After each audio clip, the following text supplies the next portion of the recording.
এই নাম বলতে পারছি না, যাই হোক পাশের হাট নাকি এখানে 9টা থেকে 11টা। আর একটা দ্বিতীয় জলসা ছিল সে ক্যানিং ভুটিয়ারি শরীফ বলে না, সেই গাজী বাবার মাজার আছে ওইখানে। তো জলসা শেষ করে ওখানে রাত 1:15-20 উঠেছি আর 4:25 শেষ করেছি। তো এবারে ওখানে ফজরের নামাজটা পড়ে আমি বললাম পাশেই মাজার, আর 2 মিনিট জিয়ারতটা করে আসি। গেলাম, সব থেকে গাঁজা করে ঘুরে বেড়াচ্ছে। মাজারে তো ওলিরা থাকে, ভালো মানুষ থাকে, নামাজিরা থাকে, কথা ঠিক না বেটি? আতরালার পাশে কি থাকে বলেন বলেন? খুশবু তো এমনি অটোমেটিক তাদের গায়ে লেগে যাবে। পরিষ্কার আল্লাহর কসম নিজে দেখছো গাঁজা খোর, সব কটা গাঁজা খোর। পাশেই মসজিদ, নামাজ হচ্ছে, গাঁজা খোররা নামাজ পড়ে না। আমাকে বলছে জামাত হচ্ছে, নামাজ পড়ে নাও। ওরা পড়ে না, আমায় বলছে, আমি পড়ে এসেছি, একটু নামাজ পড়েছি ওই মসজিদে, তোমরা পড়ো। বলে হবে কোন?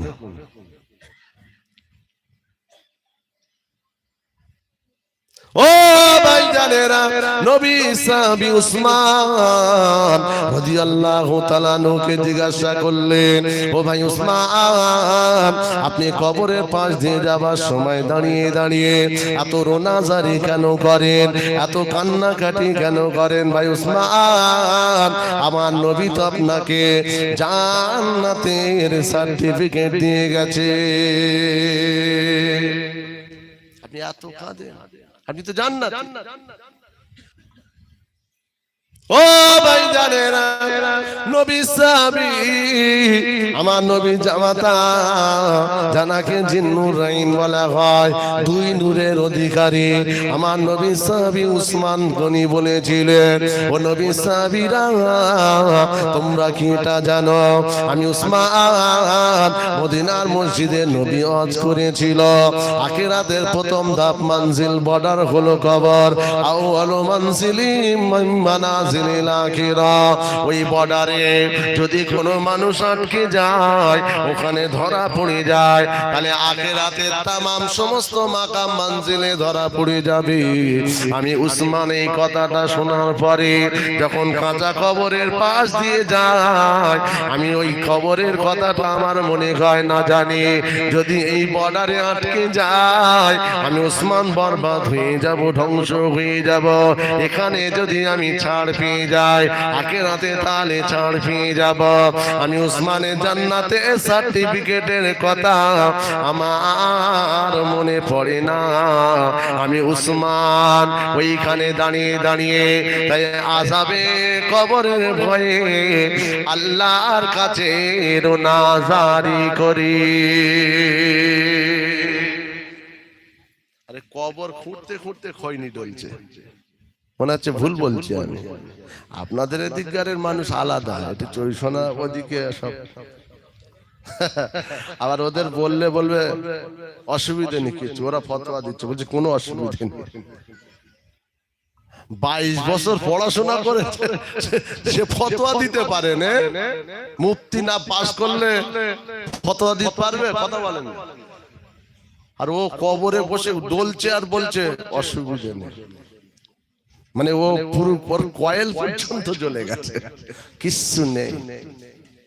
তখনই যদি মরে আর ওর পাশে যদি ওকে কবর দেওয়া হয়, আর ওই ফেরেশতা যদি এসে বলে আব্দুর রহমান বল তোর কি সার্টিফিকেট তোর আছে, পাসপোর্ট ভিসা কি আছে, পরিচয় কি, তুই কে বল, তোর রব কে, তোর দিন কি, তোর ইসলাম কি, তোর নবী কে, বলতে পারবে?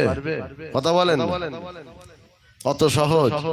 নামাজ নেই, রোজা নেই, সত্য নেই, দিন নেই, কলমা নেই, জিকির নেই, সততা নেই, ন্যায় নেই, হালাল নেই, মানবতা নেই, চগলখুরি, মৃত্যু, ধোঁকাবাজ, এর মেরে তার মেরে, 2 নম্বরি, চিটিংবাজি, ধাপ্পাবাজি, কালোবাজারি, ফেরেববাজি, বাপ মাকে এখনো পর্যন্ত অনেক ছেলেরা দেখছে, বলেন না?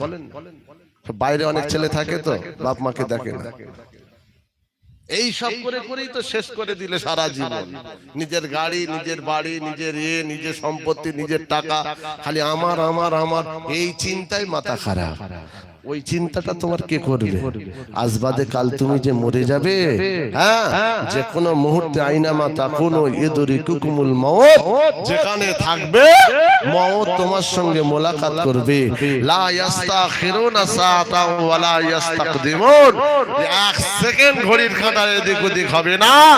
আপনার আজরাইল আলাইহিস সালাম পাকড়াও করবে। তোমার কোনো ডকুমেন্টস আছে তো?